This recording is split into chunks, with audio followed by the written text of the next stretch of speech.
Welcome into the Hot Corner. This week we got some good stuff for you from Tanner Allen and Jim Cross talking to SEC baseball as always. Wanted to give a quick shout out to our sponsors. We got Old Dominic Tennessee Whiskey. Man, I just got some of this just like last week. I just tried some of it, and let me tell you, this is good stuff. I'm a big bourbon guy, big fan. I mean, I've got probably you don't even want to know how much money I've sunk into bourbon. Just suffice it to say that when my wife saw another bottle of bourbon or whiskey coming in the mail, she was less than thrilled that I got another bottle. But I had to tell her, look, these are from my friends, Old Dominic. This is good stuff, man. You should go out and give it a try. Always drink responsibly. OldDominic.com. And then, of course, I'm repping Chinook Cedary, right? The Hatch Chili, that's the go-to. That's always the go-to. I mean, it's the best. It's just the best. I mean, there's no another way around it. So why don't you listen into this episode of the Hot Corner? Appreciate you listening. Make sure you hit the like button, share, subscribe, all that stuff. I appreciate it. And let's get into it. Welcome in everybody to the Hot Corner.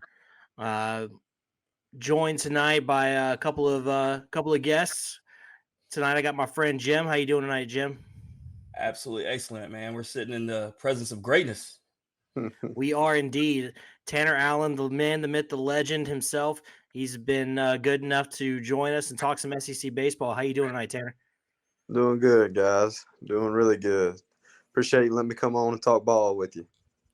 Oh man, anytime. We're always down to talk some ball. Jumping right into it. Looking at your Mississippi State Bulldogs. They had a pretty good weekend this weekend. What are you seeing from them so far this season? I know Durangelo had a great weekend.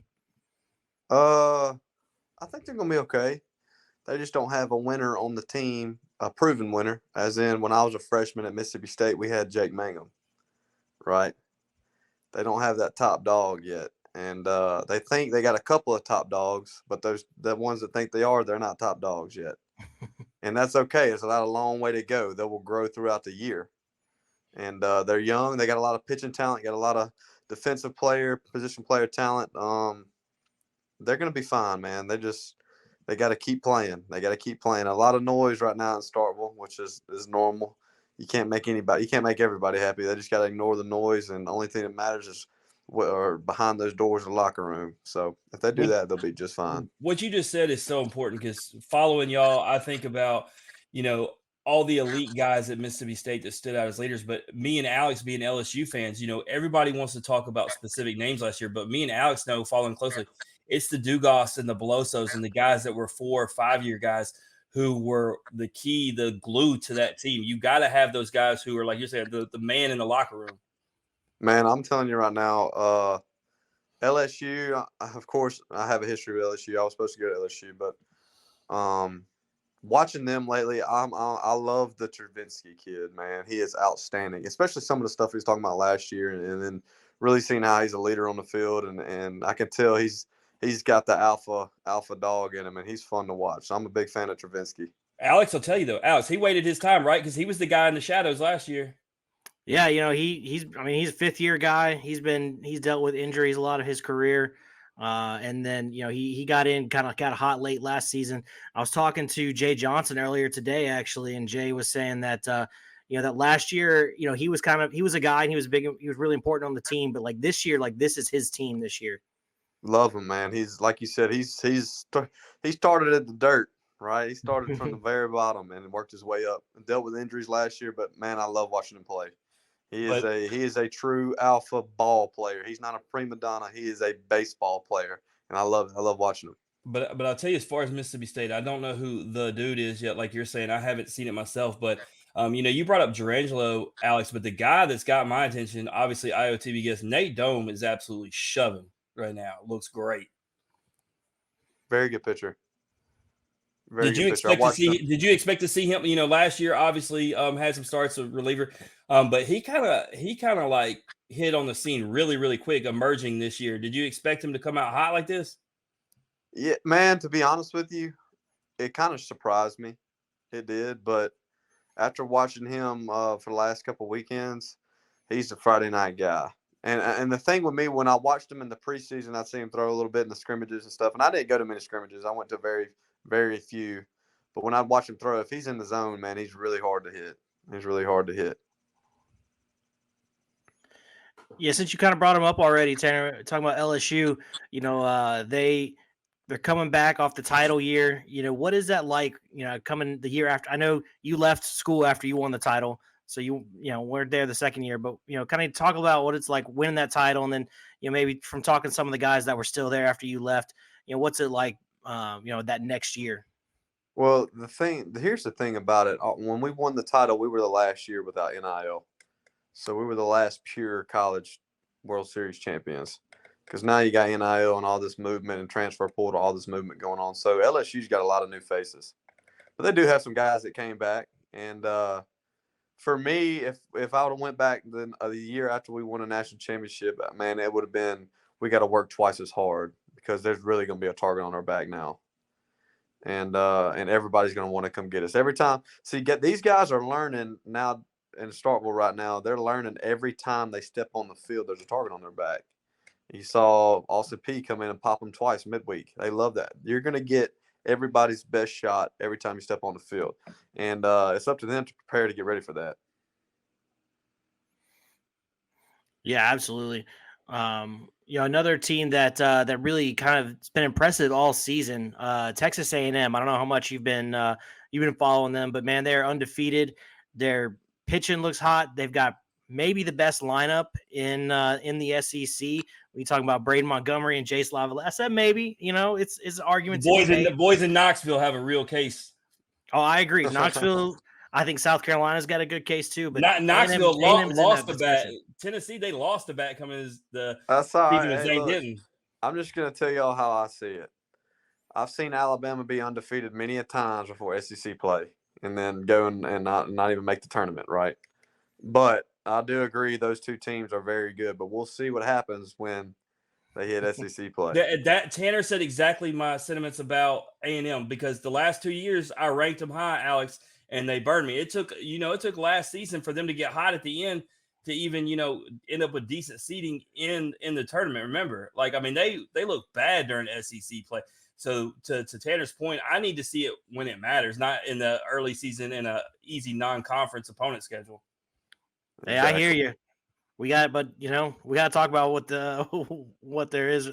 happened. So, what I do have a question for Tanner about though, and he probably respects it, right? Because you're a competitor at its highest, Tanner. But do you think that Braden Montgomery, he was already a projected top 5 pick, do you think he should have just stayed out at Stanford and just absolutely raked on the easiest of the competition? Because I say that because what if he does go into SEC play and gets exposed by some of this elite SEC pitching and maybe does fall down the board? Man, I think the kid's a great player. Now, I think the only reason he came to A&M is to get a little money in his pocket. That's just my opinion because I know how it works, and I don't blame him. If I was a 20-year-old kid and somebody offered me big money to come play college baseball at Texas A&M, yeah, I'd go too. Now, would I ever leave Starkville? No chance. But the kid's special. I think he'll be fine in SEC play. The only thing I think that might be able to get to him is a lot of guys is the hype. When you have that amount of hype around you, you feel like you got to go out there and do something every single night and prove everybody right about your hype. You don't. You let the game come to you and you worry about winning the ball game. You do your job to help your team win. And when you do that, everything else takes care of itself. A lot of guys nowadays get so caught up, and I think this is what the problem with State is. They got a lot of guys that are playing for the glorification of themselves.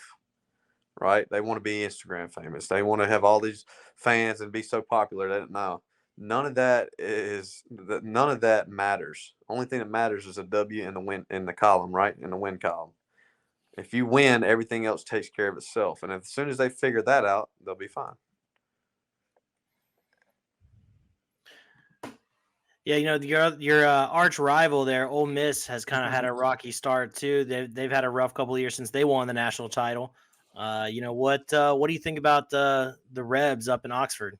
Be nice, Tanner. Be nice. I love. Hey, look, listen to me. I love Coach Bianco. He's been really good to me, and all those guys up there. I think the thing about Mississippi is, man, there's so many. I mean, I know Ole Miss has got a lot of money, and they could probably buy the best players around. I talked to a guy today that I knew they got some money and some players that are just not playing good. It's part of it. It's early. It's early in the year. Early in the year, everybody's got their opinion about who's good and who's not. It's all about what happens at the end of the year, right? So I think Ole Miss just needs some time. They probably got some new faces. I haven't watched them that many times. They had 17 transfers this year, Tanner. 17 transfers. See, everybody thinks the best thing to do after the year is get the transfer portal, get everybody's good players. No, you become good when you develop a team that, for me, like I said, our World Series was the last pure World Series ever to be won. And I had played with those guys for years and years, and we had this unbelievable bond. And when you have a bond like that, you have trust in people. So whenever, it's crunch time, you have trust in people. You've been with those guys a long time. You've been through something, right? If you just got a guy that just come in and you're really one of your best friends you played for 3 years has been the second baseman, and we bring a transfer guy in and he's now playing second. Now that relationship's not going to be very good anyways, right? So I believe that it needs to be pure, as in the transfer portal needs to get cut down, restricted to one time. I mean, we got guys bouncing around everywhere nowadays. Tanner, I'll tell you a team that you need to watch and follow, and I put Alex onto them because of Ole Miss. I was supposed to go cover that initial series in Hawaii, but my wife had to have surgery. But we had a couple of their guys on, and I really dug in deep. And so their whole team is nothing but seniors that have been together the entire time. And in their freshman year, they were 4 games below 500.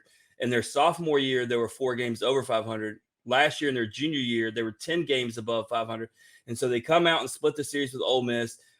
They take one of 3 against NC State. And the only reason they lost the third one is it was suspended due to curfew, because NC State had to be done at a certain time for flight, which is the dumbest thing I've ever seen. And then they've won every game since.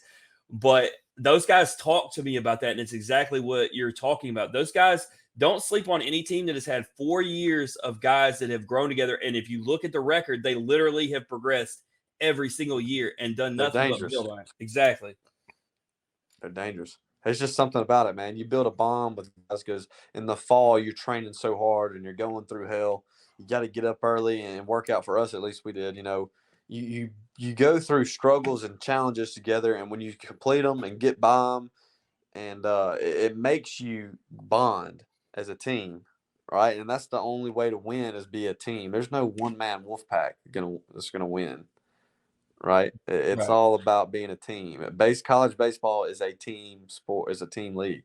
Man, that's the most beautiful thing about it. What I'll tell you about on Ole Miss, they do have a transfer coming in. And Alex, I know you had to have seen these plays this weekend. So Andrew Fisher, who came in from Duke, on Saturday, because that's where I was at this weekend, Tanner. On Saturday, he had 2 home runs and a double that hit off the wall, so damn near had 3. He had a double play that he turned by himself that was on SportsCenter Top 10, and his weekend got in a negative way because on his third at bat Sunday, he took one right to the ear hole. He actually has a broken eardrum. But the kid has came in. He has taken on probably one of the more leadership roles as a guy coming from Duke, but I actually think it's his chemical makeup. I think he's been raised to be that way. Yeah. And so he's been absolutely elite. What I'll ask you, Alex, did you happen to get to see Grayson Saunier, a guy who's been kind of up and down, absolutely shove on Sunday against Iowa, throwing 6 innings of no earned runs? Yeah, I didn't get to watch it, but I looked at the stats afterwards. I was in Houston. I went to every game. The Astros Foundation Classic this weekend. But yeah, they Ole Miss, they've got some dudes on that team. But they need guys to step up with consistency. The problem has been, you see a performance like that. Will you get it again next week? And then JT Quinn, who looked rough. One of the best parts about being at the game, and Tanner is not a pitcher, but he could probably speak to some of his boys. He was spiking a lot of balls, and he just didn't seem to have good control. Dude, he had the biggest damn blister on his finger. And anyway, he said that's why he couldn't grip it right. And so I never played baseball or pitch to know that. But yeah, it seems like a blister right there on that main throwing finger would be a real problem. I'm not. Yeah. I'm known for hitting it, not throwing it. No, I know you haven't thrown it. I said some But guys. yeah, for sure. For me, hey, I'll tell you one thing, man. I can tell you from a hitter's point of view, when I broke my hand in my junior year at state, it took me forever to even get the feel of the same feel of swinging a baseball bat. So I know that the fingers throw the baseball. So if I had a blister on there, I didn't have any feel in it, there's no telling where it would be going. Is your grip of the bat the same as it was before? I asked because I've broken my hand and my grip has still not been the same since. Yes, it is. It took me a long time to get my strength back. It had a lot of work. But man, the first week after finally getting cleared to swing a baseball bat, I was worried to death. Like, man, I forgot how to hit. Yeah, Alex, the military rehab program for broken bones probably isn't the same as a Mississippi State athlete. Yeah, definitely not. Yeah. Oh man. But looking at Alabama this year, they had lost their coach in just a wild story, last year. So from a player's perspective, what's it like coming in for a new coach, and maybe a little bit of cloud over the program a little bit, but you got some players, so what's that like? I think Alabama can be dangerous. Because like I said, they got so many things going against them. My freshman year at state, we had so many things going against us. New coach got fired 3 games into the year, didn't have a field to practice on, you name it, not even a full stadium. A lot of new faces, young guys, but man, we embraced all those things and came together and found a way. So I think Alabama could be dangerous. Yeah, I mean, when you look at their starting, Ben Hess, I mean, that guy, he's an ace in every sense of the word. Everyone. Jim, what you thinking about Alabama so far? They got the one loss this year. I mean, I had to pick somebody to finish at the bottom of the West, so it had to be them. Because look, I could find a reason justifiably to put every one of these teams as a regional host in the SEC West, because that's how good the SEC West is. But at the end of the day, when I stack them up, when I dissected them, based upon what I've seen, I would say Alabama's probably the 3rd or 4th best team in the West. You'd argue with them and A&M over who's that team. But I think when it comes to like what Tanner was saying, when they start playing each other, like for instance, I'm a fan of Mississippi State over Alabama, which a lot of people aren't. But I think when you look at the overall talent, I really like what Mississippi State actually has better than them. I like what Auburn has better than them. Auburn's been good. That's what I'm saying. It's so hard to pick and project the West, Alex. I mean, they're all good. There's not a bad team. Yeah, for sure. I mean, you even look at Auburn, who's 8-1 on the year right now. They've been kind of floating under the radar, but they got Chase Allsup on the mound and Ike Irish. He's still a dude, but this Auburn team's kind of one of those where you're not really sure what to make of them yet. They hadn't played really anybody big. What have you guys seen from Auburn? Well, I mean, they're a team that you don't think much of it, but both years they made it to Omaha, not last year, but the 2 years before, nobody thought much of them either. Like Auburn is one of those teams that you just sleep on and then they end up in Omaha. It's crazy. And I mean, Tanner played that team, so he knows exactly what I'm talking about. I just know this: if Butch Thompson's in their dugout, they'll be just fine. That's all I got to know, because he's really good at what he does. And I believe in what he teaches and how he gets those guys to play. And every time we play Auburn, it's always very competitive. So I have the utmost respect for the Auburn Tigers. Boom. There you have it. Yeah, I think another one of those teams is kind of like that. Always kind of flies on the radar, but then always, they're in a regional or a super regional, and but they hadn't quite made it to Omaha. Is Kentucky? Coach Mingione up there, they've got their own brand of baseball that they run that's different than everybody else in the SEC. But man, they do it really well. They execute at a really high level. What do you think about Kentucky, Tanner? Coach Mingione's outstanding. I'm not really familiar with many players up there, but I know they play really, really hard. They're very competitive. When we play Kentucky, it was always very competitive, right? It was some weekend. It's funny how when you play in the SEC, there's no really any homecoming weekends. I'll put it in high school football terms. There's nobody you're looking for like, oh, thank God we'll get 3 this weekend, right? But Kentucky, like you said, they're really under the radar. And I think that can make them dangerous. It depends on what kind of makeup of their team they have. because I know if I was under the radar, I'd take it personal, and I'd want actually. There's no other way I'd want to have it than to be under the radar, right? Because I feel like if you get all this hype around you, then you got something to lose. I feel like Kentucky has nothing to lose. They're really good, hard-nosed, gritty baseball players. Austin Cousino's up there. He was a grad assistant at Mississippi State my freshman year. He knows his stuff. Very, very gritty guy. Awesome guy to be around. So Kentucky will be dangerous. Like you said, you can say that about every single team in the West and even the East. So it's going to be fun when SEC play starts. Yeah, so I just had Grant Smith from Kentucky on in off the bench last week. He's a stud himself. Dude ends up on SC top 10 every week for a web gem. I love defense. As much as people love home runs, I love a guy who does an elite level athletic defensive play. But you got guys like Mason Moore and the other Smith shoving on the mound. I think, Alex, the interesting note, because I think that they're good and I think that Georgia's good, and I don't want to step into the Georgia area yet, but they lead off with each other in SEC play. That's who they start with. And that series is going to tell a lot because I'm trying to distinguish which one of those teams is going to take the next step, right?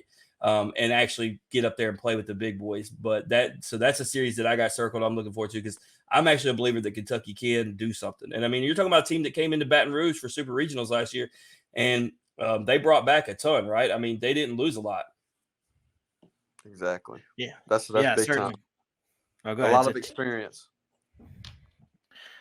Yeah, and you can't replace experience for anything, man. You I can't. don't care how good you are. It's funny, high school guys, they come to college and they were I tell people all the time, you're the big fish in the small pond, and then when you get to college, you're the sardine in the ocean, right? But a lot of the players, what they see the big stage, the big stadiums, the big crowds, all this stuff, and they start to lose confidence in themselves.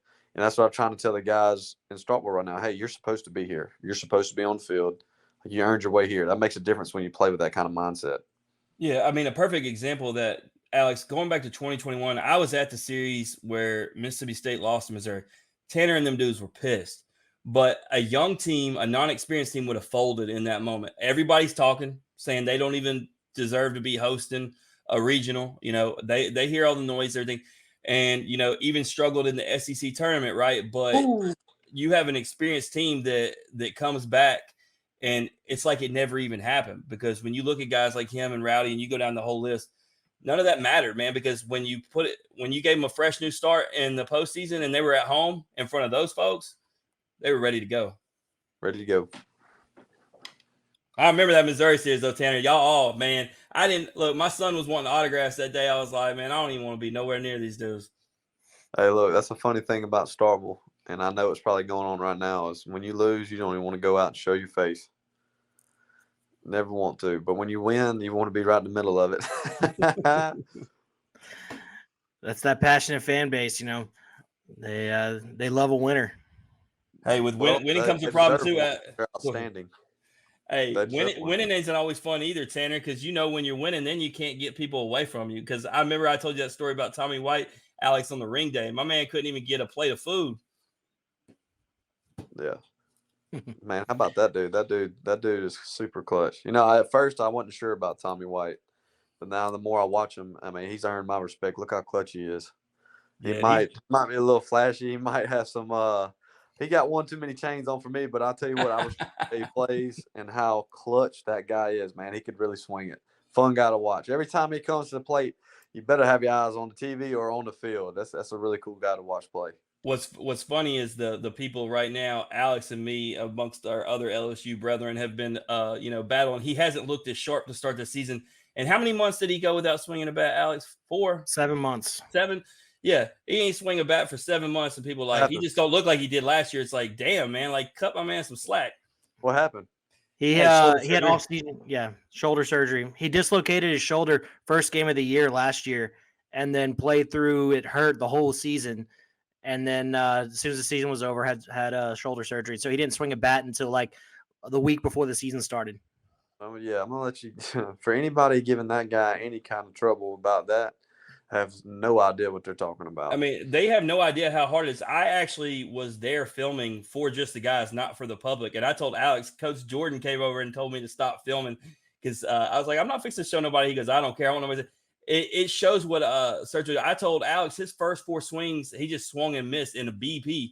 And it just shows what coming back from surgery and having to get those mechanics and get that rust off. It looked like he was grimacing. It hurts too at first, man. You got to get used to it. It's different, man. It's really different. I got hit by a ball one time my junior year at state. I first swing in my junior year, I fouled a ball with my left knee. And man, I had this terrible contusion. It swelled up like as big around as a pineapple. I had to get it drained many a times. I couldn't play for like 2.5 weeks. Well, then Oregon State comes to town, and I'm finally activated for the weekend, but I'm not starting, of course. Our plan was to play that Sunday. Well, it's like Friday night, or it might have been Friday afternoon. It was real cold, and we were in a tight situation. And Coach Limbs, it's late in the game. He's like, "Look, I need one at bat out of you. He said you could just walk to first." And remember, I have not taken a swing or seen live pitching in 2.5, 3 weeks. And I step in the box. And, of course, as soon as I go on deck, everybody's going crazy. And my heart was beat out of my chest. And I step in the box. And the first pitch just got thrown me was like 95. And I promise you, it hit the mitt. And then I swung. But it was a big swing. And I remember everybody going, ooh. And then thank the good Lord, the next pitch he hit me in the foot, and I got to walk to first. My timing was terrible. You did exactly what he asked you to do. Walk to first. Yeah. At least he didn't hit you in the knee. That would have been problematic. Man. But yeah, man, it's tough when you hadn't had ABs. The timing is not there. Yeah, it makes a lot of sense. Looking at Florida, they had the heartbreaking loss there in the College World Series final, and they're coming back this year. They still got big Jack Tani out there bashing home runs and pitching on Sundays. And then they got Colby Shelton came in from Alabama. That lineup is dangerous. What do you see from the Gators this year? The Gators are very, very dangerous. I got them picked every single year to go make a long run because they got too much history, too much experience. Sully's always in the postseason, always making a run late. So the Gators will be there in the end, I believe. They got too much guys. They got guys coming back. They were just right there last year. And like I said, LSU won. And Mr. Caglione is probably the most electric player in the country right now. So Florida Gators are going to be there in the end. Watch what I say. All right. Well, Alex, he is elite and he is greatness, but he can't be right about everything.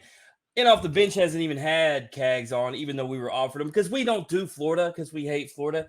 And they've got 3 unnecessary losses this year. Alex, I'm not sold. I think it's Tennessee's division out in the East.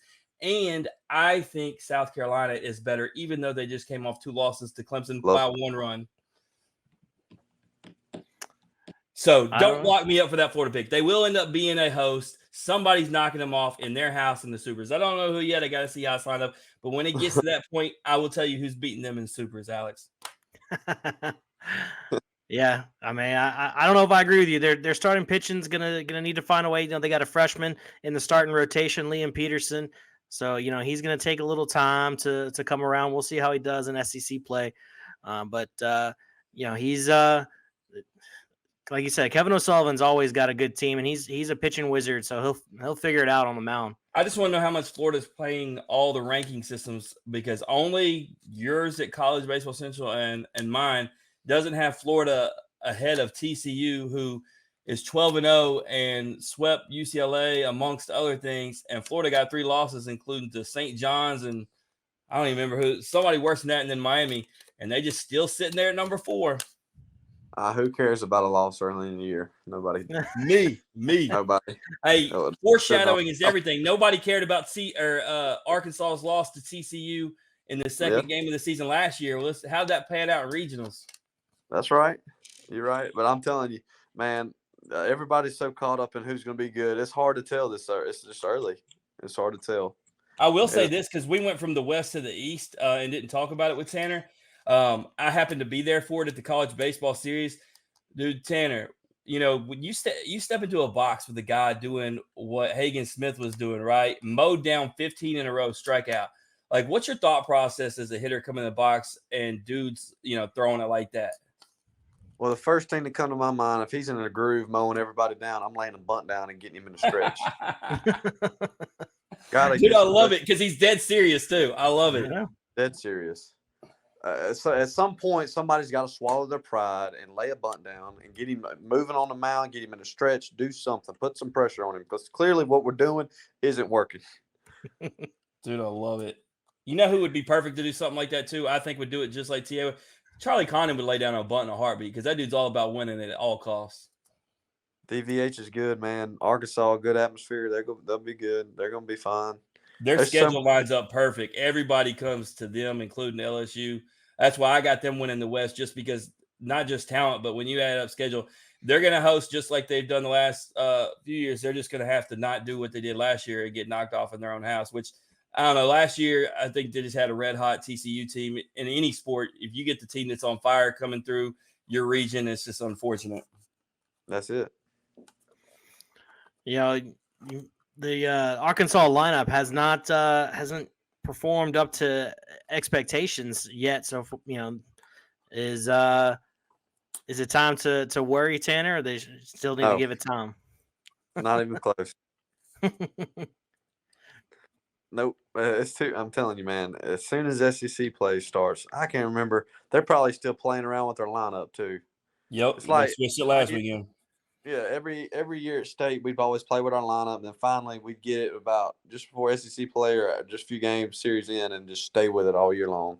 So Arkansas is always really good. I don't know that much about them this year. I know they got some good arms, but knowing that they gonna have 10,000 people in that stadium and DVH is in the other dugout, I wouldn't bet against them. But you only got to provide so much hitting, Alex. Obviously, I talked about being there at the college baseball series.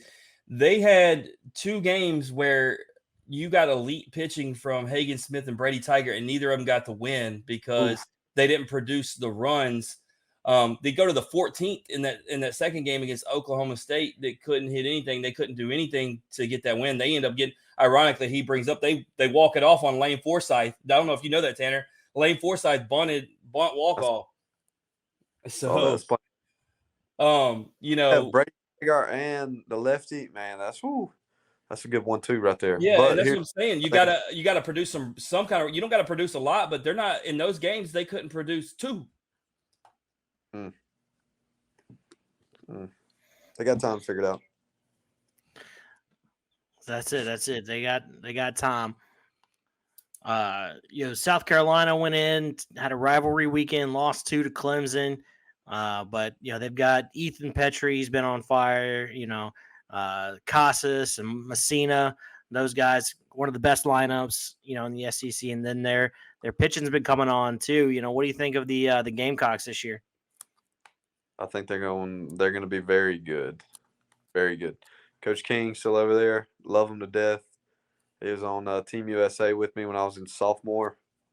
Outstanding guy. He would, just from playing with him for a month, I'd run through a wall for him. So I know they're in good hands. Like you said, they got a lot of big bats returning.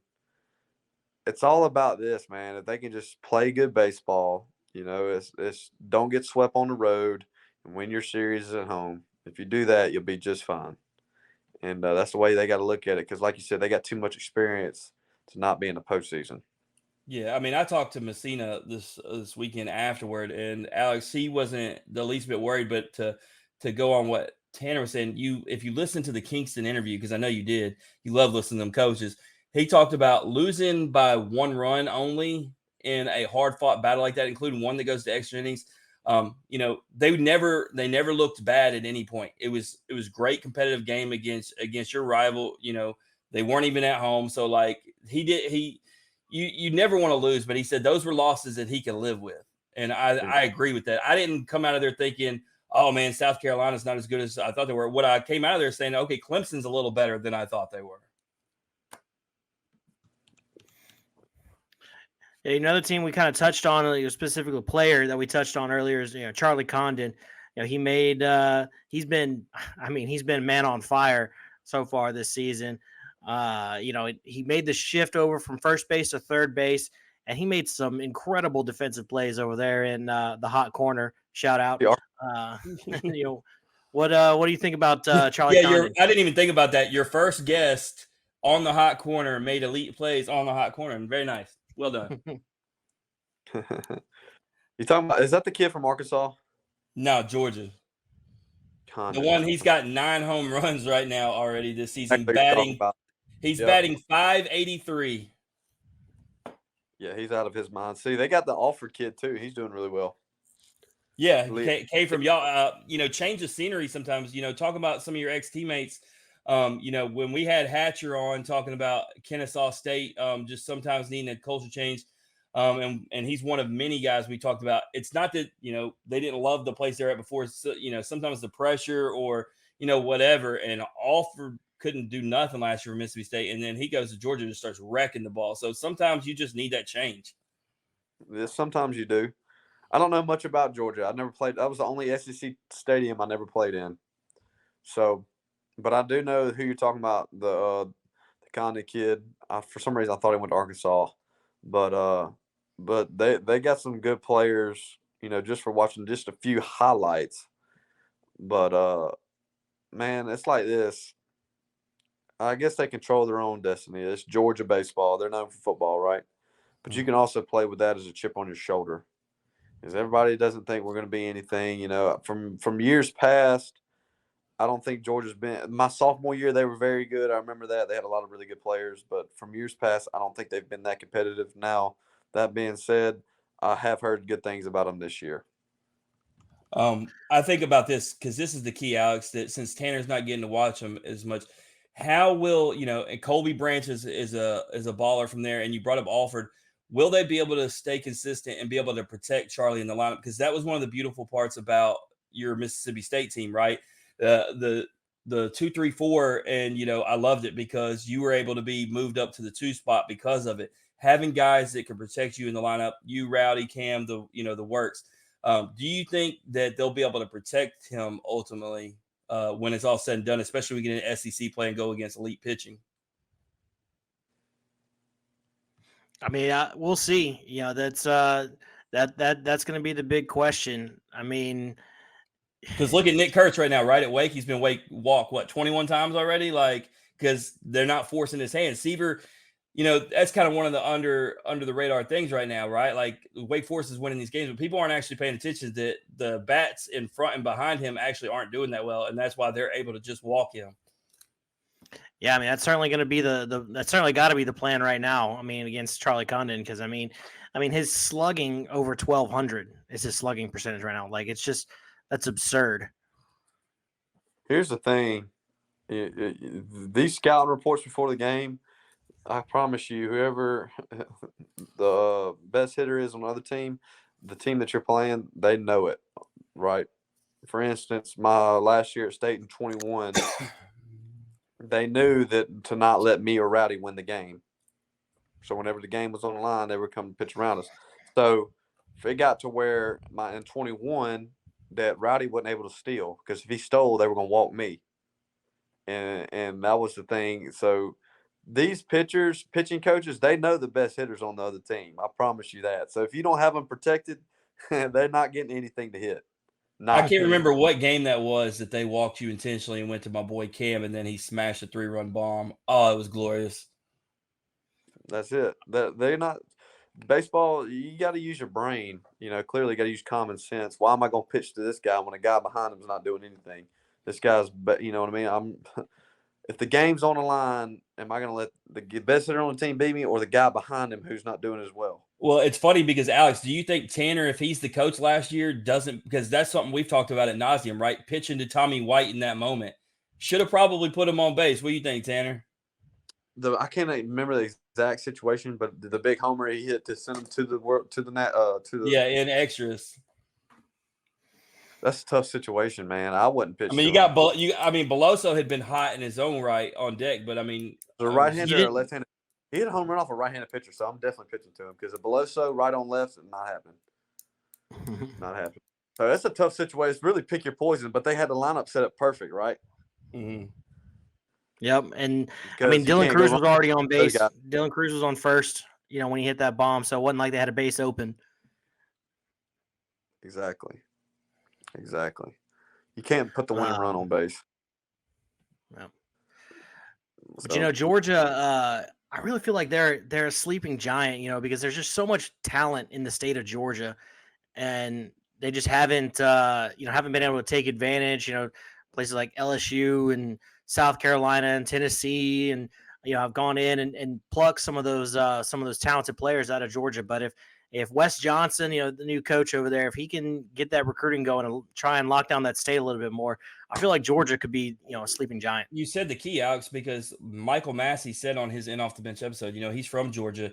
If Wes would have, especially because how Wes develops pitchers, he said he would have, because Georgia was where he wanted to go.